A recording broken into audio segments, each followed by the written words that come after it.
आम्ही यांच्या कारभाराला आणि भ्रष्टाचाराला त्रासलेलो आहोत. आम्ही यांना मतदानच केलं नाही, मग हे विजयी झाले कसे, हे एक रहस्य आहे. मित्र हो, नगर परिषद आणि नगरपंचायतीच्या निवडणुकीच्या निकालामध्ये भाजपानं मुसंडी मारली, म्हणजे खरं तर महायुतीनं मुसंडी मारली. महाविकास आघाडीची मात्र घसरगुंडी झाली.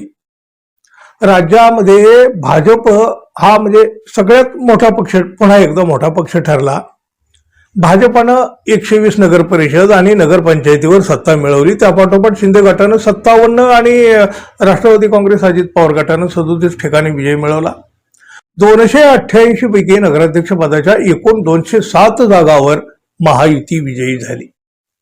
महाविकास आघाडीला मात्र जेमतेम 44 जागाच्या आसपास जागावर समाधान मानावं लागलं.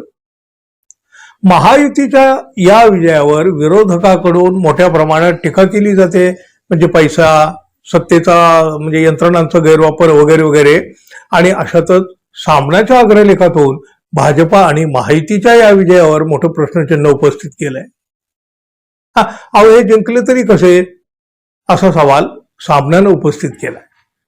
सामनाच्या अग्रलेखामध्ये महायुतीच्या विजयावर अनेक प्रश्न उपस्थित करण्यात आलेले आहेत. बघा, त्यामध्ये असं म्हटलंय, भाजपानं महाराष्ट्रात असे काय दिवे लावलेले आहेत, कोणता विकास केलेला आहे, जनहिताची अशी कोणती कामं त्यांनी केली की त्यामुळं महाराष्ट्रातील जनता भाजप, शिंदेसेना आणि अजित पवारांना भरघोस मतदान करून विजयी करीत आहे.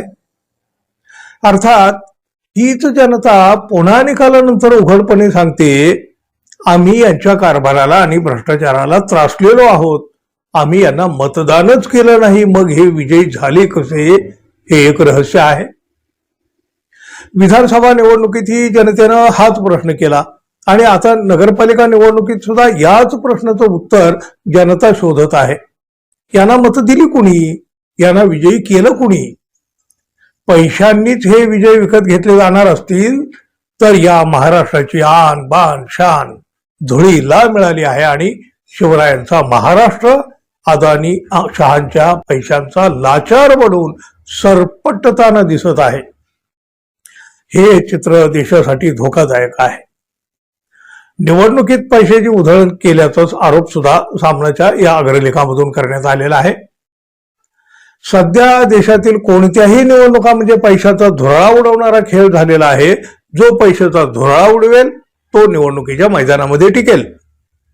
त्यामुळं राज्यातील नगरपालिका, नगराध्यक्ष पदाच्या निवडणुकीमध्ये भाजप आणि त्यांच्या 2 बगल बच्चांना भरघोस यश मिळालं. त्यात आश्चर्य वाटावं असं काहीही नाही. 288 नगराध्यक्ष पदांच्या निवडणुका पार पडल्या, त्यात भाजप 100 पेक्षा जास्त जागावर विजयी झाला. संपूर्ण आकडेमोड अद्याप व्हायची आहे. अमित शहांची शिंदेसेना आणि अजित पवारांच्या राष्ट्रवादीला प्रत्येकी 40 पेक्षा जास्त जागावर विजय मिळवला. काँग्रेस, शरद पवारांचे राष्ट्रवादी, खरी शिवसेना आणि इतर असं मिळून 60च्या आसपास जागा जिंकल्याचं समोर आलं. निकालाचा पॅटर्न सेट असल्याचं सुद्धा सामनानं म्हटलं.